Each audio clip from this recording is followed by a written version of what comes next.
Amigas e amigos do Centro Espírita Antônio de Oliveira, boa noite. Que a paz do Mestre Jesus nos envolva, nos ampare, nos ilumine.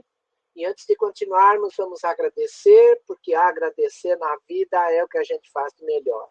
Então, vamos agradecer ao Wagner por ter nos convidado para estarmos juntos nesta noite, mesmo que à distância, devido às circunstâncias todas, né, que nós estamos passando, da Covid-19, do isolamento social, entendendo que tudo isso é parte de um planejamento para que nós possamos manter a nossa saúde e manter, enfim, a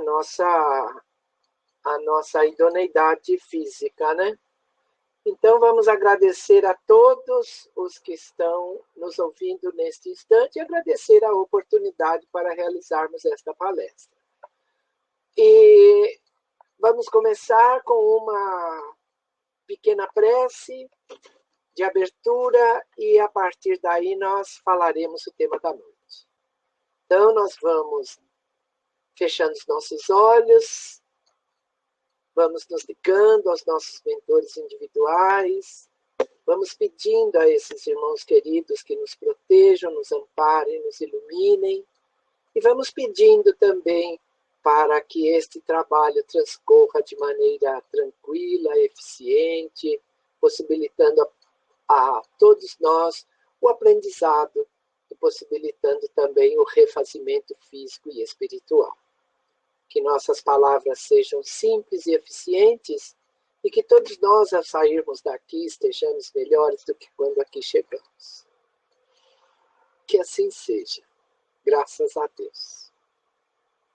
Bem, meu nome é Manolo Quezada e nós hoje vamos falar sobre um tema que está no livro Caminho, Verdade e Vida. É o número 130, né? É a leitura número 130. E foi ditada por Emmanuel e foi psicografada pelo Chico Xavier. E nos fala assim dos dois tipos de tristeza que nós podemos ter dentro de nós. E essa mensagem é embasada numa carta de Paulo, mais precisamente a segunda carta de Paulo aos Coríntios, no capítulo 7, no seu versículo 10.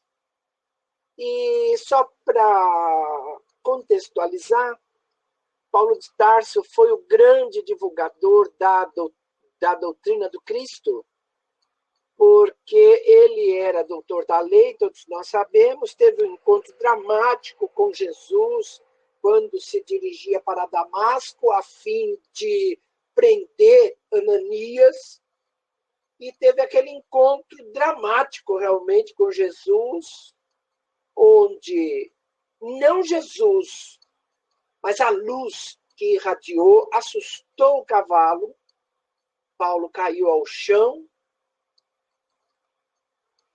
sem saber o que tinha acontecido. E daquela luz imensa, ele ouve uma voz perguntando para ele: Saulo, por que você me persegue? E ainda Saulo de Tarso, à época, orgulhoso, doutor da lei, que tinha saído de Jerusalém para Damasco para prender o Ananias, que ele considerava um subversivo, porque estava contra a religião judaica. Ele pergunta: quem é você? Como dizendo, você não sabe com quem está falando? Sou doutor da lei, valeu!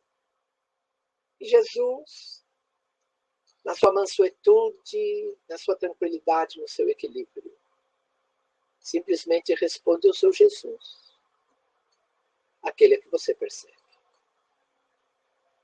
Nesse instante, tomado assim por uma onda de renovação,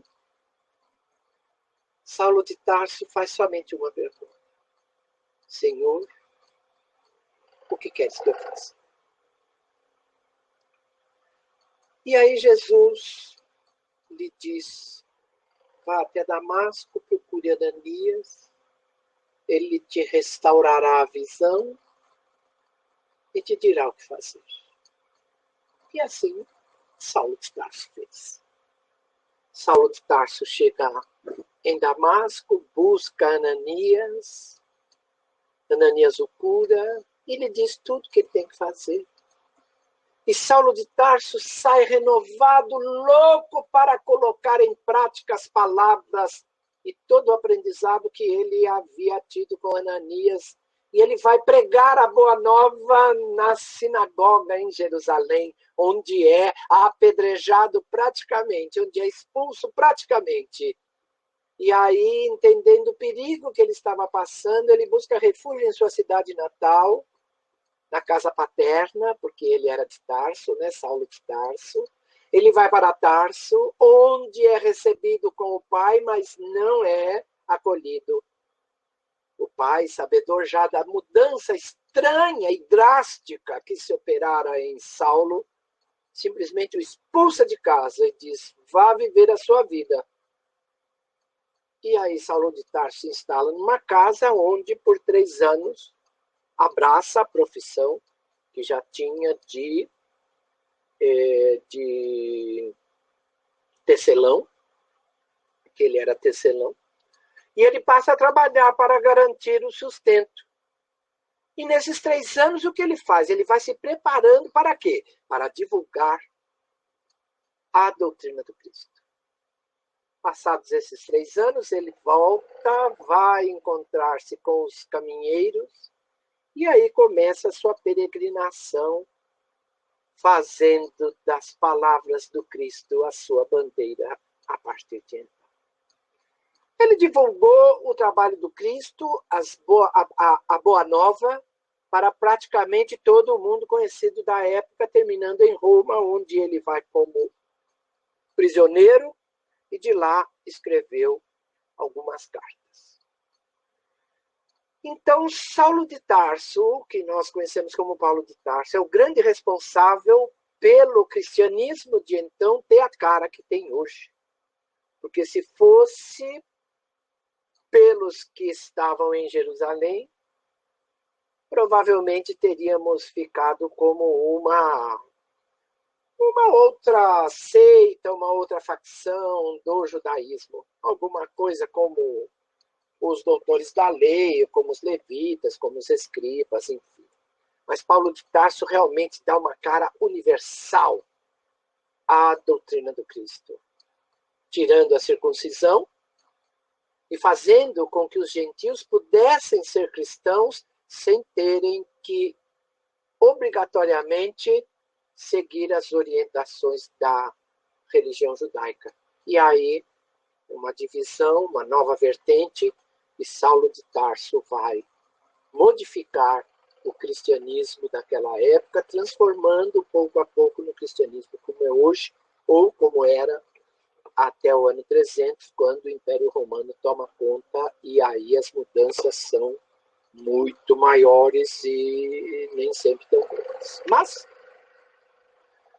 Saulo de Tarso, Paulo de Tarso, fundou várias igrejas, e para essas igrejas ele mandava algumas cartas. Para quê? Para manter o ânimo, para fazer aquele pessoal ficar ligado, para proporcionar a eles uma unicidade de ação, de acordo, é claro, com o problema que tivesse. E uma dessas igrejas é a de Coríntio, onde ele manda 2 cartas, e o trecho que o Emmanuel e o Chico Xavier preparam para esta mensagem é da 2ª carta, no capítulo 7, versículo 10, e que é assim, fala sobre a tristeza nos 2 planos da vida. Olha que interessante, porque a tristeza, segundo Deus, opera arrependimento para a salvação, o qual não traz pesar, mas a tristeza do mundo gera a morte. Ah, meu Deus do céu! Então nós vemos aqui que há 2 tipos de tristeza. Uma tristeza de acordo com Deus, e a outra tristeza segundo as coisas do mundo, segundo o que nós fazemos aqui no planeta Terra. A primeira tristeza vai solucionar problemas que fazem parte da vida verdadeira, a vida espiritual. A vida que nós retomamos a cada volta para lá com novos conhecimentos daqui, com novas conquistas espirituais realizadas. Então, essa é a vida verdadeira, a do plano espiritual. Essa tristeza vai solucionar os problemas referentes a essa vida. Agora, a segunda, que é caminho para a morte, é um símbolo de estagnação no desvio dos sentimentos. Por quê? Porque a preocupação que nós temos, muitas vezes em excesso, com o material, com as coisas que nós podemos conquistar materialmente falando, e que muitas vezes atrapalham a nossa caminhada em relação à vida espiritual, que é a vida verdadeira. Então, veja que nós temos que tomar cuidado com essas tristezas que nós passamos. Porque cada vez que nós ficamos tristes, porque não conseguimos conquistar uma coisa material e ficamos nos lamentando. Ah, meu Deus, que coisa, não consigo ficar, não consigo melhorar a minha vida material. Eu fico me lamentando e fico triste. Por quê? Porque de tanto me lamentar, eu não tenho como fazer nada. E fico nesse tédio continuado. Essa vontade descabida de não fazer absolutamente nada, de não querer conquistar nada que seja diferente. E nessas diferenças todas, nessas lamentações, nesse tédio continuado, nós vamos encontrar os que ficam tristes pela ausência de dinheiro. Para quê? Para que continuemos fazendo um monte de coisas que nós não necessitamos tanto fazer. Ou seja, os prazeres em excesso. Muitas vezes a gente, tendo dinheiro no bolso, nossa, a gente faz verdadeiras loucuras, a gente trata mal as pessoas, a gente pensa que tem o rei na barriga, e aí a gente começa a cometer verdadeiras loucuras, tratando mal as pessoas, muitas vezes humilhando as pessoas.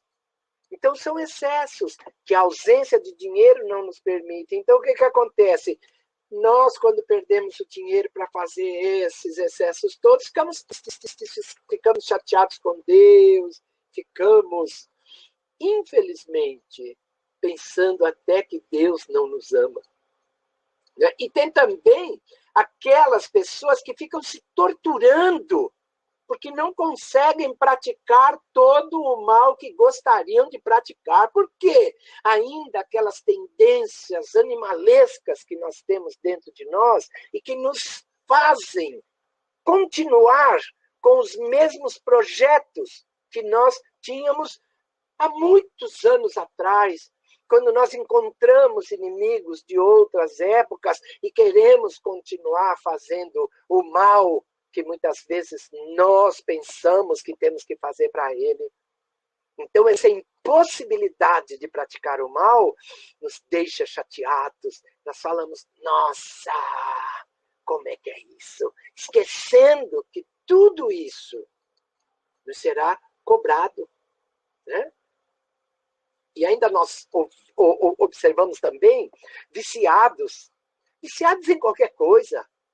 Tem gente que é viciado em sexo, tem gente que é viciado em comprar, tem gente que é viciado em comer, tem gente que é viciado em drogas, tem gente lícitas ou drogas ilícitas, tem gente que é viciado nessa queixa doentia. Viciado na queixa do quê? De servir sem que a dor machuque. Por quê? Porque às vezes a gente quer servir e sermos reconhecidos. E muitas vezes o reconhecimento não vem, Então a gente fica viciado nessa queixa, assim como qualquer outro que é viciado.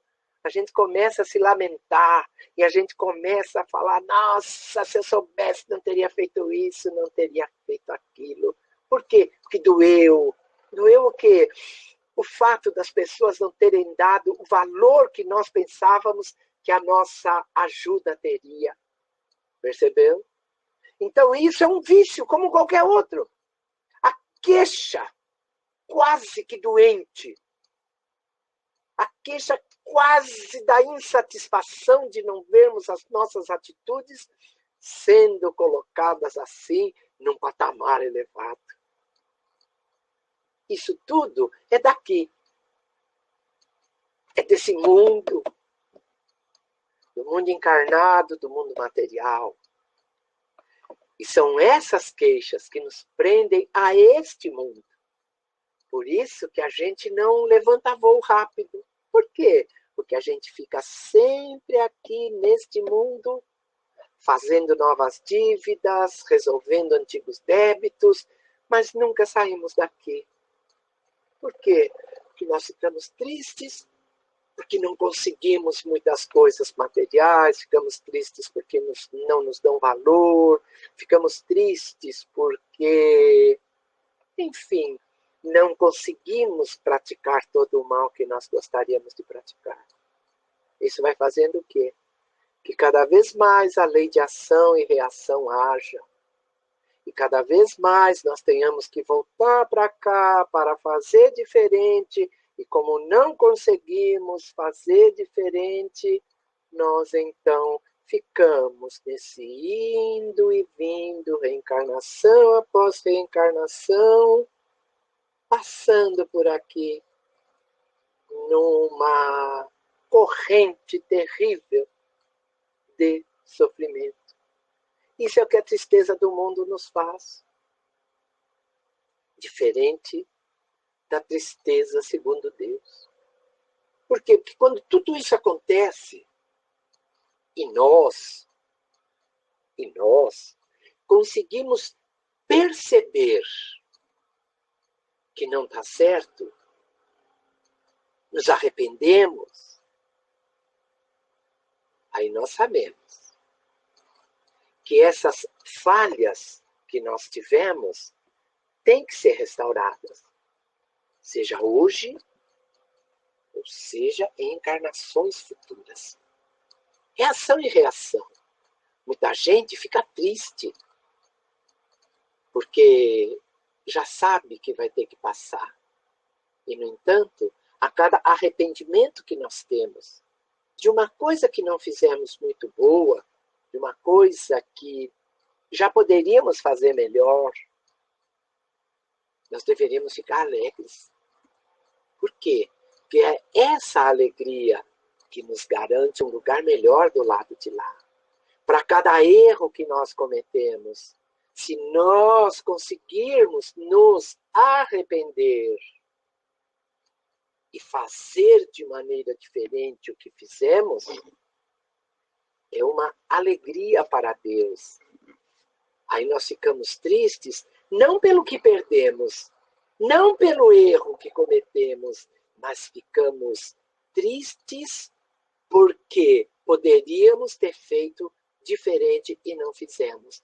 Quando bate o arrependimento e nós percebemos isso, essa tristeza é bem-vinda. Por quê? Porque essa tristeza vai se transformar em alegria no futuro. E é essa alegria, essa restauração da nossa vida, esse conhecimento das nossas falhas, vai fazer com que nós façamos diferentes. Por quê? Porque nós saberemos nos reajustar. E a gente não vai ficar chorando de tristeza, não. Não vai ficar chorando na inutilidade, não. Nós vamos nos reajustar. Vamos usar bem o nosso tempo. O tempo de cada reencarnação. Para quê? Para que no esforço de recuperação, nós consigamos nos harmonizar com todas as pessoas com quem nós não estávamos muito bem. E aí, esse esforço vai nos colocando de pouco em pouco no caminho para a nossa regeneração, até que um dia atinjamos o espírito puro que todos nós seremos no futuro.